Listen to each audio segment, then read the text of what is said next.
PM ശ്രീയിൽ മന്ത്രിസഭ ഉപസമിതി തീരുമാനം വരുന്നതിന് മുൻപ് PM ശ്രീയിൽ നിലപാട് പറഞ്ഞ് വെട്ടിലായി UDF convener Adoor Prakash. PM Shri നടപ്പാക്കാൻ UDF തീരുമാനിച്ചുവെന്ന കൺവീനറുടെ പ്രസ്താവനയെ തള്ളി മുസ്ലിം ലീഗ് നേതാക്കൾ രംഗത്ത് വന്നു. പിന്നാലെ പറഞ്ഞത് അടൂർ പ്രകാശ് തിരുത്തുകയും ചെയ്തു. PM ശ്രീ വിഷയത്തിൽ സർക്കാരിനെതിരെ വിമർശനവുമായി വെൽഫെയർ പാർട്ടിയും രംഗത്ത് വന്നു. PM ശ്രീയുമായി ബന്ധപ്പെട്ടുകൊണ്ട് മുൻ ഗവൺമെൻറ് ചെയ്ത കാര്യങ്ങൾ അതൊരു തുടർച്ചയെന്നുള്ള നിലയിൽ അത് മുമ്പോട്ട് പോകും. ആ MOU ഒപ്പിട്ടു എങ്കിലും ഏതൊക്കെ വിദ്യാഭ്യാസ സ്ഥാപനങ്ങളാണ് നടപ്പാക്കേണ്ടത് എന്നതിനെക്കുറിച്ച് ഞങ്ങൾ തീരുമാനിക്കും. UDF കൺവീനറുടെ ഈ പ്രസ്താവനയാണ് മുസ്ലിം ലീഗിനെ പ്രതിസന്ധിയിലാക്കിയത്.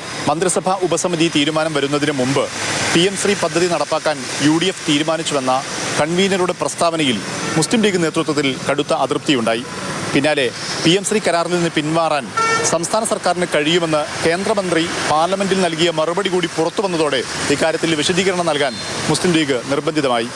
അങ്ങനെയാണ് UDF കൺവീനറെ തള്ളി PK കുഞ്ഞാലിക്കുട്ടി രംഗത്തെത്തിയത്. കേരള ഗവൺമെന്റ് ഇത് സംബന്ധിച്ച് എന്താണ് ഗവൺമെന്റിന് പറയാനുള്ള റിപ്പോർട്ട് പഠിച്ച ശേഷം UDFും പറയും, അതുപോലെ തന്നെ മുഖ്യമന്ത്രിയും പറയും, ഞങ്ങളൊക്കെ ഒരുമിച്ച് ഒരു അഭിപ്രായം പറയും. രണ്ടഭിപ്രായം ഇല്ല.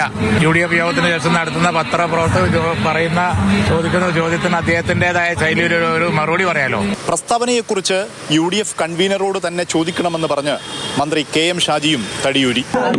ഇന്നലെ പറഞ്ഞത് തെറ്റായി പോയതാണോ, തെറ്റിപ്പറഞ്ഞതാണോ? അത് അറിയില്ല, അദ്ദേഹത്തോട് തന്നെ ചോദിക്കണം എങ്ങനെയാണ് സംഭവിച്ചത്. എനിക്കറിയാത്തൊരു കാര്യത്തിൽ ഞാൻ കക്ഷിയില്ലാത്തൊരു കാര്യത്തിലും പറയേണ്ട കാര്യമില്ല. ക്യാബിനറ്റിൽ ഒരു കമ്മിറ്റി ഉണ്ട്. ആ കമ്മിറ്റിയുടെ തീരുമാനം വന്നതിന് ശേഷം മാത്രമേ അതിൽ ഔദ്യോഗികമായി കമന്റ് ചെയ്യുന്നതിൽ അർത്ഥമുള്ളൂ. പിന്നാലെ പറഞ്ഞത് തിരുത്തി UDF കൺവീനർ അടൂർ പ്രകാശ് തന്നെ രംഗത്ത് വന്നു. ഞങ്ങൾ അങ്ങനെ മുമ്പോട്ട് പോകുന്നു എന്ന് ഞാൻ പറഞ്ഞിട്ടില്ലല്ലോ. UDF അങ്ങനെ പറഞ്ഞിട്ടില്ല, അങ്ങനെ തീരുമാനിച്ചിട്ടുമില്ല. അങ്ങനെ ഒരു തീരുമാനം UDF എടുത്തു എങ്കിൽ മാത്രമേ ഉള്ളൂ ആ തീരുമാനത്തെക്കുറിച്ച് ചർച്ച ചെയ്യേണ്ടതായിട്ടുള്ളൂ. കഴിഞ്ഞ സർക്കാർ PM ശ്രീ ധാരണാപത്രത്തിൽ ഒപ്പുവെച്ചപ്പോൾ മുന്നണിയിലെ ഘടകകക്ഷിക്ക് തന്നെ അത് തിരുത്തിക്കാൻ കഴിഞ്ഞു. UDFിൽ എന്തുകൊണ്ട് അത് കഴിയുന്നില്ലെന്ന ചോദ്യമാണ് മുസ്ലിം ലീഗിന് നേരെ ഉയർന്നത്. സർക്കാർ ജനങ്ങളെ വഞ്ചിക്കുകയാണെന്ന് ആരോപിച്ച് വെൽഫെയർ പാർട്ടി ഉൾപ്പെടെയുള്ള കക്ഷികളും രംഗത്ത് വന്നു. UDF കൺവീനറുടെ പ്രസ്താവന തിരുത്തിക്കാൻ മുസ്ലിം ലീഗിന് കഴിഞ്ഞു. PM ശ്രീ നടപ്പാക്കുന്ന കാര്യത്തിലും മുസ്ലിം ലീഗിന് ഇതേ നിലപാട് എടുക്കാൻ കഴിയുമോ എന്നാണ് ഇനി അറിയേണ്ടത്. കോഴിക്കോട് നിന്ന് മുഹമ്മദ് ഷഹീദ്, മാതൃഭൂമി ന്യൂസ്.